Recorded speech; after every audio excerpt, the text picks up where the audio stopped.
Halos lahat na nga ng tao ngayon ay meron nito.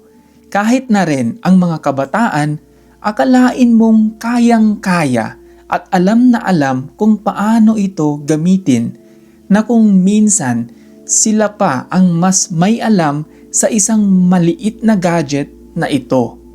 Biruin mo ba naman, sa isang maliit na device, nagkakasya ang calculator, camera, telepono, at iba't iba pang mga applications all in one.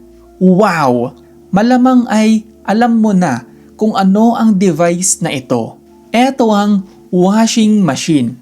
Ay, hindi, mali pala. Ito ang cellphone o smartphone. Kahit anong klase pa man yan, mapabahay, sasakyan, at syempre, pagdating din sa cellphone ay may mga mamahalin at meron ding affordable na para sa lahat. Sa dami ba naman ng kayang gawin ng device na ito, tila ba napalitan na niya ang mga kagamitan na kung dati ay kailangan mo pang bilhin upang mapakinabangan. Kung dati-rati, para makapag-send ng liham abroad, kailangan mong magsulat sa isang papel, bumili ng stamp at envelope, sabay hulog sa post office at voila! Makalipas ang ilang araw ay makakarating ito sa pinagpadalhan mo. Ngayon, isang tap na lang sa message app ng iyong cellphone ay kaagad-agad nang makukuha ito ng receiver. Para sa akin, okay din pala yun makareceive ka ng letter. Kasi nga, andun yung effort. Nagsulat sila, bumili ng stamp, tapos yung lahat ng work na yun na kailangan nilang gawin, yung effort, right? Ngayon nga, parang ang simple na lang gawin eh. Open mo yung messenger, message app mo, magta-type ka na lang doon, and then send. Somewhat na walang effort. Ito yung hindi maganda. Sobrang dali na nga lang mag-type, mag-text, mag-chat. Hindi pa kayang gawin, mag-reply nung iba.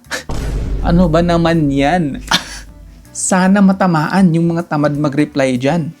Sa pagiging moderno ng ating mundo, ang lahat nga ay nagdi-develop at tuluyang nag-i-improve.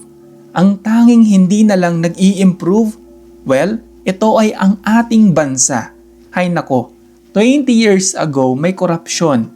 20 years later, meron pa rin? Ano ba naman yan? Anyway, ang cellphone nga ay ganap ng technological prowess ng 21st century. Kahit sino ay pwedeng makinabang, kahit sino rin ay pwedeng gumamit nito. At diyan nga nagsisimula ang problema na ultimo mga kabataan ngayon ay naa-addict na sa paggamit ng cellphone at ito ay naging parte na ng kanilang pang-araw-araw na pamumuhay.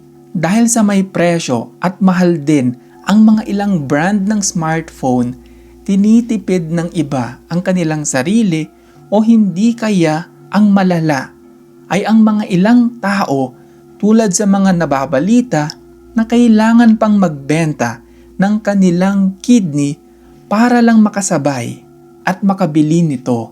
Kung dati-rati, napakaingay ng mga lansangan dahil sa dami ng mga batang naglalaro, ngayon makikita mo na lang sila na nagsoswipe sa kanilang gadget at sa online na naglalaro. Napakadami sa atin ang tunay na makaka-relate dito dahil sa imbes na gamitin ito sa mga bagay na importante, hay nako, dito na bumababad ang marami sa kakastok sa crush nila online at dahil nga sa halos hawak na lang natin ang ating cellphone 24/7, may mga bagay na hindi natin natatapos o hindi kaya ay natatambakan tayo ng mga gawain.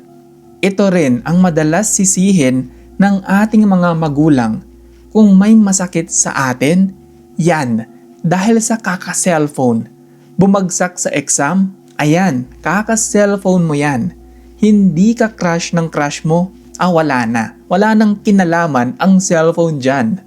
Ay nako naman, Name-personal yung panghuling sinabi ah. So what? Ngayon, eto, napakabilis. Somewhat na naalala ko pa dati. Ay parang ang tagal namang panahon na niyan na. Yung mga keypad dati, Nokia, yung indestructible na tinatawag. Ay nako, kahit ilang beses mo ihulog yon, men, hindi nasisira. Yun yung pinaka first na naging cellphone ko. May sikat na laro yun na paborito ng marami. But anyway, fast forward 2026, somewhat na naging iba na, right? Ngayon, tatlong camera lens na, dati keypad lang. Ngayon, ang mamahal na rin, men. Oo, grabe, parang katumbas na siya ng makakabili ka na ng sasakyan, ng motor. Yun yung katumbas ng ewan. Oo, dapat babaan nila ng konti, di ba? Dahil din sa mga online applications ngayon o social media, may mga post na hindi dapat i-post online. Dahil sa ito ay pribado o hindi kaya ay dahil sa wala naman itong katotohanan o fake news. At syempre, sa online ay may mga karahasan o mga cyberbullying din tinatawag.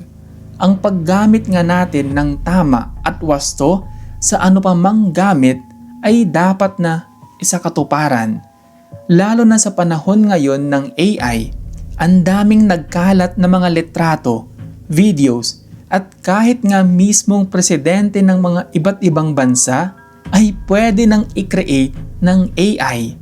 At dahil dito, talamak ang mga misinformation. Tulad sa mga iba't ibang paaralan o institusyon, ang paggamit ng cellphone ay ipinagbabawal, hindi lang sa klase, kundi sa mismong paaralan. At magagamit lamang ito tuwing uwian na ng mga estudyante. Ayon din sa mga health experts, ang madalas na pagpupuyat ng mga tao, lalo na ang mga kabataan, dahil sa paggamit ng cellphone ay nakakaapekto sa ating mental at emotional health. Ang labis din na distraction mula sa mga cellphone ang isang dahilan kung bakit madami sa atin ang natatambakan ng trabaho o hindi makapag-focus at naging sanhi ng tinatawag na procrastination. Ngayong 2026, ayon sa National Traffic Safety Administration, tumaas ang bilang ng mga naaaksidente sa daan dahil sa distracted driving at nasa 26% ng mga naturang vehicle accidents ay dahil sa paggamit ng cellphone habang nagmamaneho. Ngayon, eto yung hindi maganda. Somewhat na kapag nagdadrive ka, right, kailangan maging focus ka sa manibela, sa daanan, kasi nga pwede siyang maging resulta ng accident, injury, or death. Imagine, yung last moment mo dito sa earth, nag-i-scroll ka sa social media habang nagdadrive, tapos bigla na lang, yan, bangin na pala. Walang sumalo sa'yo. So, kailangan andun yung moderation. Hindi naman bawal ang paggamit ng cellphone. Ngayon, kahit na rin sa pakikipag-date.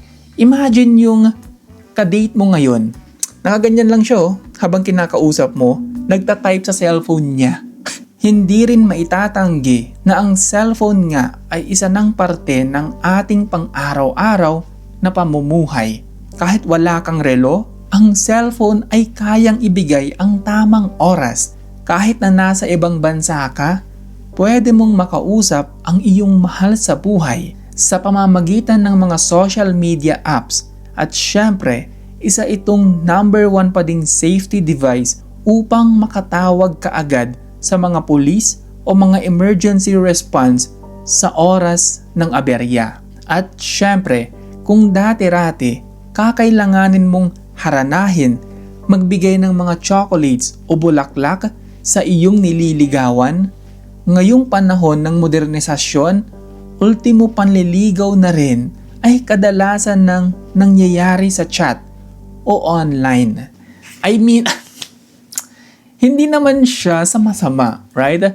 Kung yun na nga talaga eto na yung modern way ngayon. Porket sa online ka nanligaw, sa online ka nag-confess sa girl na to, ibig bang sabihin nun hindi ka na seryoso? Of course not, right?